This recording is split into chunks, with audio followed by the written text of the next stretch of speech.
Hello, everybody, and welcome to the War Room. This one is for one of the fights on this weekend's card that I am very excited about. Nathaniel Wood against John Dodson.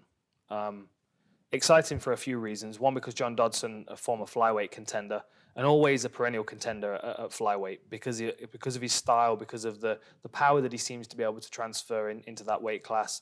Like the first time he fought DJ, I think he was the only person to knock DJ down. It was like 2 or 3 times in one of the rounds.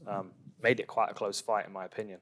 But he's been at bantamweight for 5 years now, and it's not. I mean, he's 3-4 at bantamweight. The problem is when you do a sidestep from one weight class to the next, you're right in the middle of this whole pack of lions, and there's some monsters in this weight class. And the strengths that he had at flyweight transferred over. He's fast, he's mobile, he changes direction very quickly. He's very unpredictable. I mean, he's very quick and very unpredictable in his movement. Difficult to pin down. That's going to be the main problem for Nathaniel this weekend. But if you look at the guys he's fought, I mean, he's got wins over Pedro Munoz and Eddie Wineland. They're good names. Manny Gambierian as well, first round stoppage. But then his losses, he's fighting good guys. You know, split decision Lineker, split decision Moraes, and then 2 unanimous decisions to Jimmy Rivera and Peter Yan. I mean, he's losing decisions, but that's less about people dominating him because they can't get a hold of him.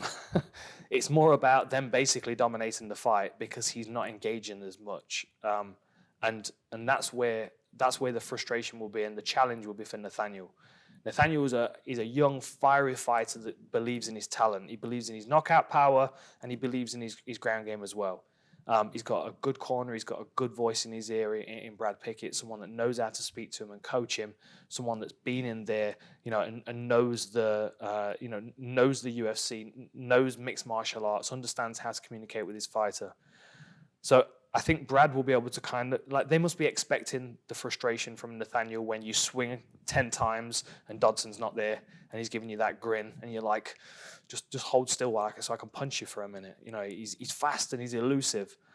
Nathaniel's got good fundamental footwork because he's got a good boxing background. You know, he's got, like, same as Brad Pickett. You know, you learn how to make a space smaller.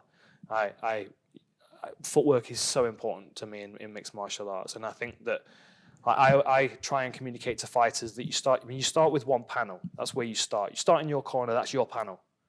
First thing you do is take 2 panels and then 3. They're your panels. They've got to go through you to get those panels. Then you go, okay, I'll take 4 and 5. Then you limit them to 3. Now when you've got John Dodson pinned into 3 panels, then you've got him bouncing from one post to the next, and you've got to try and pin him down there. That's when it gets difficult, because that's when he starts to do that directional change where he's ducking under kicks and punches, and you can't hold him down. Frustration loses you that ground. Because you get him down to 3 fence panels, you maybe get him down to 2, then you swing and he's gone, and you're back to 2 and he's in the center of the octagon. You have to be patient and you have to cut it down slowly. And this is where this is a real test for Nathaniel, because John Dodson's, he's been at elite level for a long while. Whether he's still highly competitive at elite level or not, that's it's not really in question. But what we do know is that he's definitely that ceiling that Nathaniel Wood's got to cross before he steps into contender status. You know, a win over John Dodson puts him in a real strong place. He's already 3 wins into the UFC. A win over John Dodson is, you know, especially if he can stop him. This is another thing.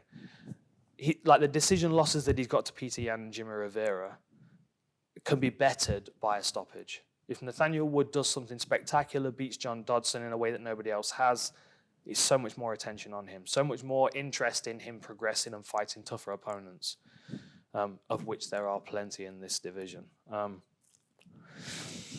What else is there to say? I mean, I think John Dodson's going to do what he always does. I think he's going to fight on the back foot. I think he's going to try and fight in bursts and be very elusive and force Nathaniel to miss and get frustrated. I don't think he's going to try and go strength for strength with Nathaniel, especially, like, even in the wrestling range, if he thinks he has a technical advantage. Nathaniel's a strong, big, strong bantamweight. And I've always admired Brad Pickett for his ability to transition from being an English MMA fighter into being a mixed martial artist. And what I mean by that is to be able to wrestle with people that can wrestle. Like, he spent a lot of time when he was at American Top Team working on his ground game and his wrestling. And I think he did a great job of making that that transition from punching to wrestling quite seamless, especially for someone that learnt them as separate styles.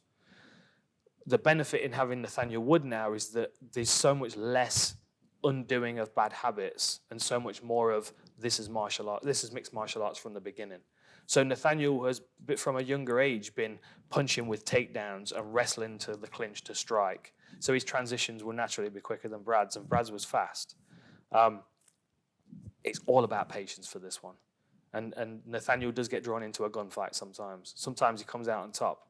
If you want a wild fight to watch and you're waiting for a bus, you don't have very long, have a look at his fight with Josh Reed. It was spectacular. And a fight which he very nearly lost, but his punching power and his accuracy came through and saved him with the belt on the night. He's definitely got the ability to beat John Dodson.